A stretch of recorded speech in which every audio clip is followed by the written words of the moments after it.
Hi, folks. We are in the Cobb TV studio for our weekly visit with Cobb Commission Chairman Mike Boyce. And Chairman, as we head into what's really going to be a busy time for all of us. So what else is new? Yeah, exactly. It seems like we don't have any downtime anymore. That's the weird thing about it. And the next big thing on tap is a series of open houses on the SPLOST renewal. Sure, right.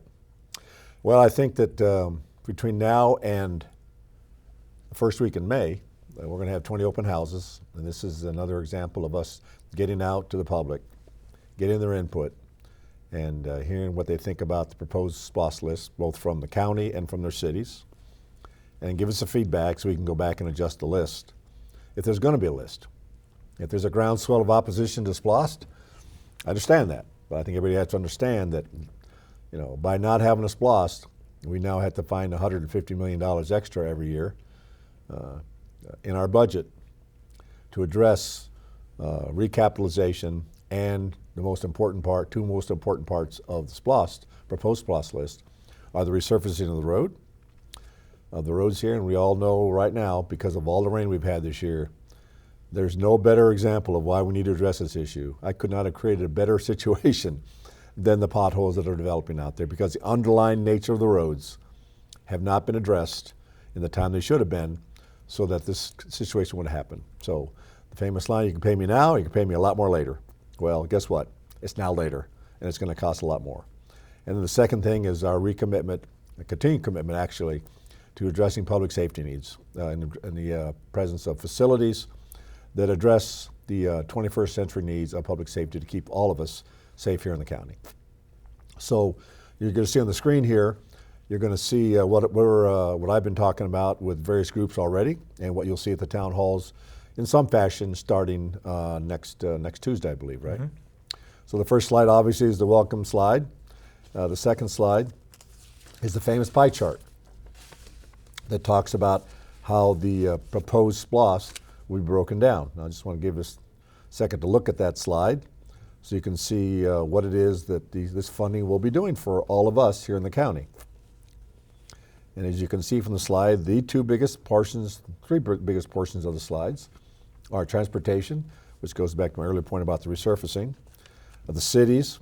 We have a great relationship here with the cities, and I've seen that the fact that they need to have this SPLOST to continue their modernization efforts is critical, and we're going to be working with them both jointly and individually to keep this, to keep their modernization efforts going, because if they're successful, we're successful. And then, of course, the last part here is the last biggest part of the slide would be public safety projects. So if you go to the next slide, you'll start to see how that part chart is broken down in language you can probably understand. So I'm going to give you some time to just take a look at that to see where the revenue would go that would bring in from the proposed SPLOST.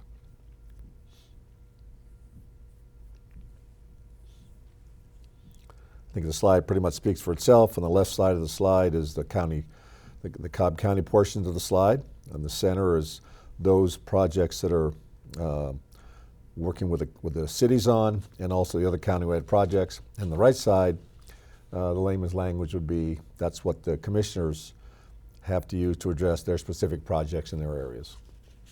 And remember, that $45 million is spread out over 6 years.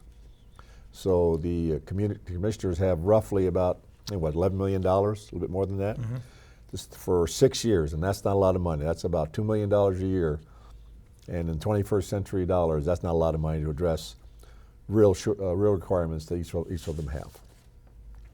The next slide talks about the transportation side of the slides, and that reemphasizes the resurfacing. And I just want to, if I can just make one thing very clear here, road resurfacing is $227 million spread out over 6 years.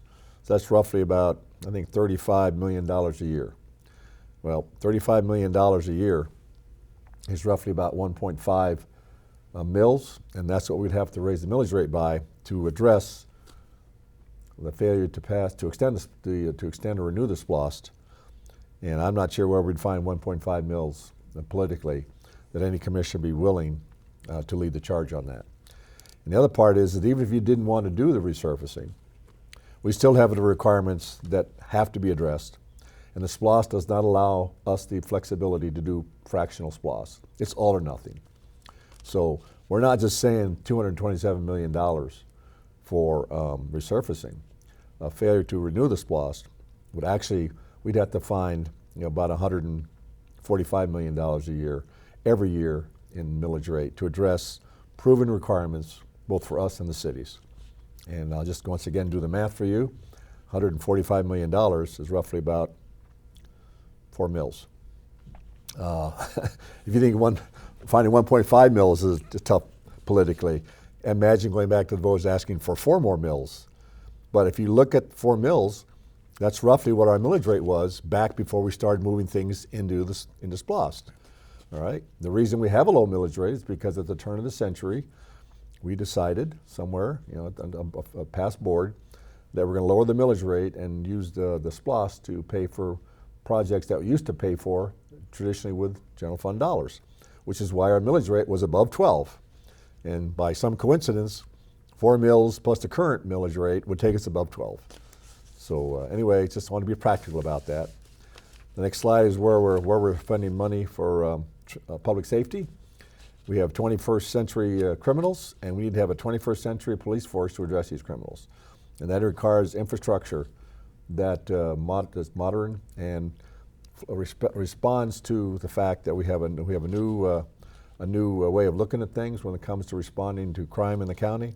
But it also reflects a county that's going to, as does the SPLOST, a county that's going to 1 million people in 30 more years. You need to start thinking in those terms. And we're not going to go back. We're never going to get smaller. Even if we never had another rezoning for this county, we would still have a growth here that would require us to have additional resources and people for our public safety department. And the SPLOST is going to support that additional police force. And then, of course, the famous amenities. And we all go back to the famous slide about what was mandated and essential. And parks, libraries, and facilities are the ones that are pleasing to the public because you all enjoy our amenities, which reflects our 5-star county. But the reality is, ladies and gentlemen, is that these are not things that the law requires us to purchase. But in fact, the county, over the last several decades, has decided we want these things, and now it's time to start maintaining them. A lot of them are 20 and 30 years old.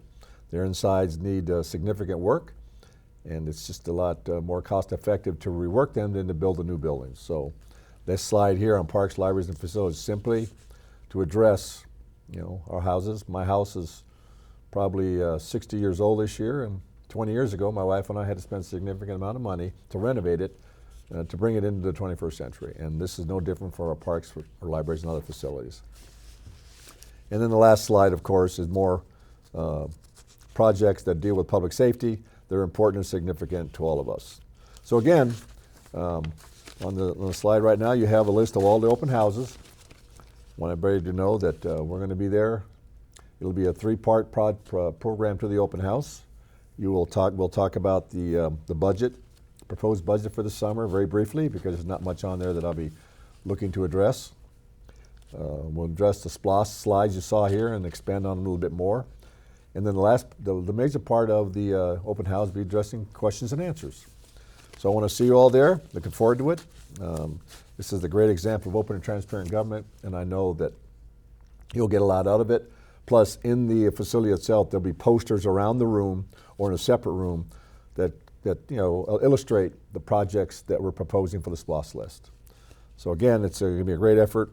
A lot of work went into this by the staff, but I believe that the public deserves this kind of effort, and hopefully that when you leave these open houses, you'll have a better understanding of what we're trying to do, and then we'll be hearing from you whether or not you're going to support the SPLOST or not in November 3rd of 2020. This is not an issue on the primary, May 19th. This is an issue for November. And by June, we have to have some language to Board of Elections to put on the ballot. And then after that date, the law prevents any of us on the Board of Commissioners advocating for SPLOST projects. So you'll probably hear nothing out of me because it's a fine line between education and advocacy, and I'd just as soon not go down that road or go into that rabbit hole. So once we complete the open houses, the board votes on the SPLOST list. this will be in the hands of the voter on November 3rd of 2020. And one thing we've been pointing out too is that Cobb County is already tied in the state for the lowest sales tax as it is. Right. This will simply be renewing Right. the SPLOST we already have in place. It expires in in a couple of years, but it's important to let the cities and everybody else know that stream of revenue will continue coming in. It's important for us also because it takes about a year to plan any of the big projects, to get the permits from them. These projects are still subject to federal and state guidelines. And then the new environment is you cannot do any of these kind of projects of this magnitude without making sure you've dotted all the I's and crossed all the T's. So by doing it now, we in fact prevent any kind of a gap between the current program and the future one of up to a year. And ladies and gentlemen, right now we can't wait a year. We can't postpone addressing these road issues another, a year longer than we have to. Right, and you mentioned the population increase. That's what's putting a lot of pressure on our infrastructure. Sure, absolutely. Well, I just tell people we get 280, almost 290,000 cars a day leave Cobb County, use our roads. And strangely enough, almost the same number of cars come into Cobb County. So that's about, 560 to 570,000 cars a day, cars, buses, and trucks that use our roads. Because remember, the roads aren't just for us, they're for our neighbors, and we love our neighbors. But people from Paulding and Bartow and Cherokee, they drive through our county. And they're growing populations too. So we just have to step up to the plate and acknowledge that this is an existential issue for Cobb County, and we have to start addressing them in a way that reflects the kind of uses that the public wants in order to maintain the quality of life we have here in the county.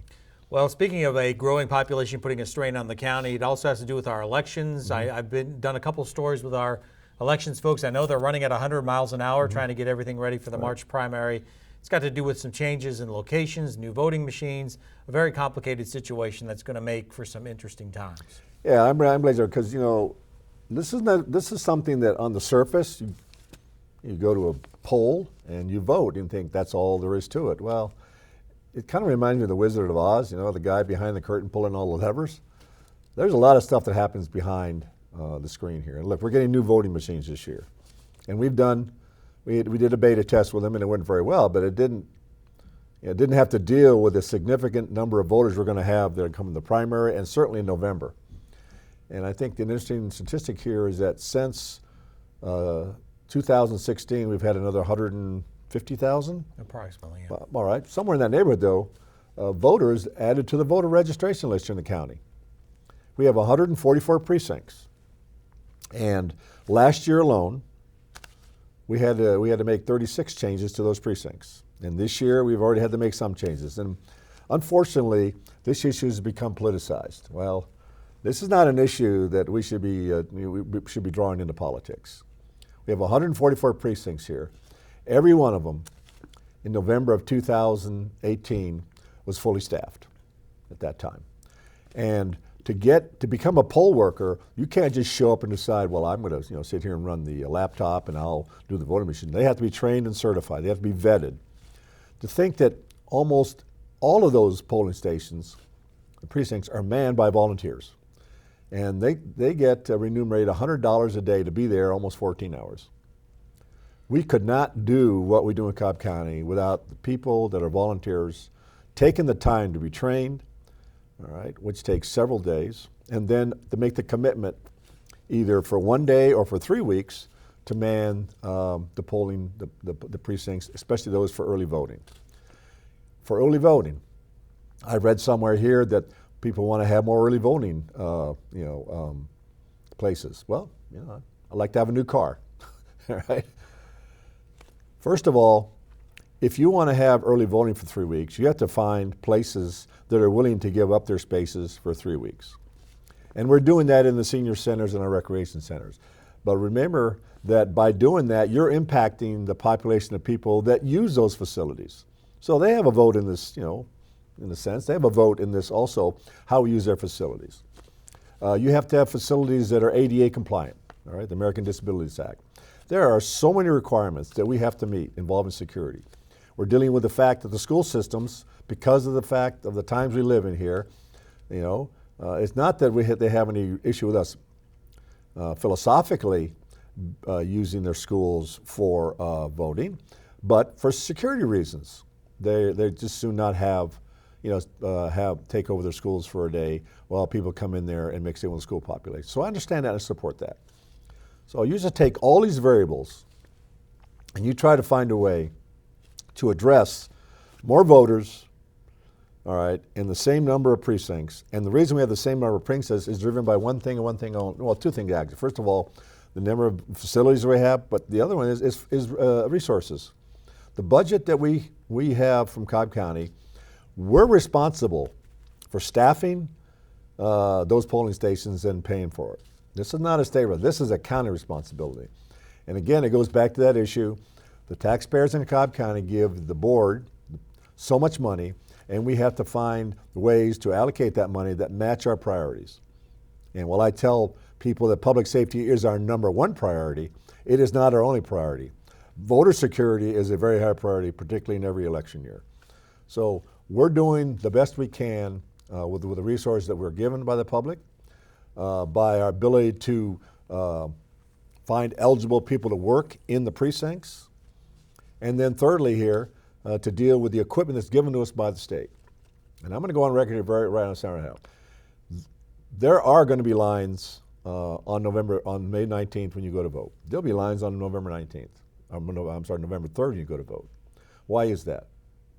Because there are so many requirements to ensure the integrity of the voting system when you go to apply to get your card to put it in the machine. Right? That's going to take time. And there are only so many people at each precinct that can deal with that requirement that we protect the integrity of the system by checking your identification. That just takes time. All right? There is no swipe card. There's no card that you can give us. We just simply plug it into the machine and it says, yep, you're a legitimate voter, here's your card going. No, it's all done manually for the most part on digital equipment. You have a screen you're going to have to sign now. That's going to take time. And then you go to the vote on the new machines. It's all well and good one day you'd go and you vote on the machines, the card came out, you walked over, you got your peach voting pad, sticker, and you walked out. No, now you got to take that ballot that is printed out and you got to check it to make sure that that's what you voted on. And then you got to take that ballot over to a scanning machine and they got to scan the ballot. Are you all with me right now? This is all going to take time. So if you don't want to stand in line, whether in the early voting or on the regular voting day, I'm going to tell you right now, right up front here, and Janine Devler, she was standing right here, would tell me the same thing. She would tell you the same thing. Vote absentee ballot. That's simple. All right? Apply for an absentee ballot. Do it now. They'll mail a ballot to your home. You'll fill it out in the comfort of your home. You'll mail it in, and then it's counted on the day of the primary or the general election. That's how it's done. It's not counted earlier. It's not counted separately on a separate. It's all counted in the on the same day that you all vote. And unlike the old days, you don't need a reason. That's right. I get the part. I'm encouraged by the fact that so many people want to vote. That's terrific. I already mean that. And I'm sorry that it's inconvenient in some cases. But you know something? Between 1775 and 1783, our early fathers, the early patriots, they fought for this right.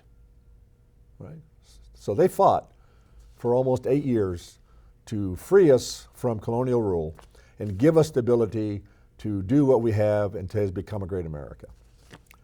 If I have to stand in line for an hour, all right, in honor of those that have fought for this freedom and this right, I'm proud to do that. All right? And I plan on May 19th to be standing in line in recognition of those patriots and those people who have fought for this important liberty. And those of us who, because of their schedule in their jobs or they have issues in their lives, can't do it, I understand that.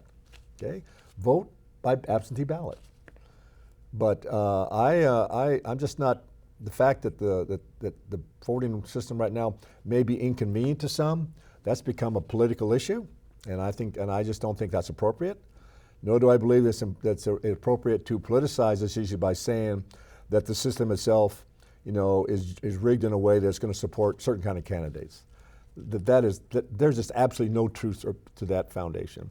This is a system that has been vetted 9 ways to Sunday, and all I can say is that in 2018, while other parts of the region had issues involving voting, Cobb County, every precinct was opened on time, all right? It was fully staffed, and it didn't close until everybody had voted. And I made it very clear this time. On May 19th, every precinct will be open on time. It will be fully staffed by people that have been trained, and it will close when everybody has voted. That is my commitment to you, and I'm going to make sure here that we live up to that commitment, because there is no more important freedom than the voice of the people. This is what we derive our power from, and I believe sincerely in doing everything you can to protect that system, ensure that when you go to vote, your vote is counted, and that there's nothing that'll dilute the effectiveness of your voice. And CobbElections.org will have all the information. If you want to learn about absentee voting, how to do it, how to apply, how to get the ballot, you can go there and get all the information you need. If you need to know where your precinct is, right, there's information there as well. And if there is precinct changes and you get a letter, a card from the Board of Elections, look at it, all right? Because we've had to make some precinct changes this year, primarily in response to the schools situation, but other factors too. So check that card. And like I said here, even if you go to vote and you're in the wrong precinct, you can still do a provisional ballot, all right? You will not be turned away at the poll. Yeah. Now your vote will take longer than that day to count to make sure that it is not double voting. That's the kind of thing I'm talking about that takes time to make sure that the system is protected. But if you go to vote in Cobb County and you go into the precinct where you're not on it, you will be provided the opportunity to do a provisional ballot. All right. Well, even though people have many chances to see you at the SPLOST open houses coming up, not necessarily here on this channel for a while. Yes. Because of our provision. Sure. I guess qualifying's next week. I qualified to obviously for re-election next week, and our policy clearly states that once you become a candidate for election or re-election, I'm not allowed to use county time for these videos. So it's been a great 3 years. All right. I think we've done some great things here, let out some information. I've got a lot of great feedback from the people who watch this.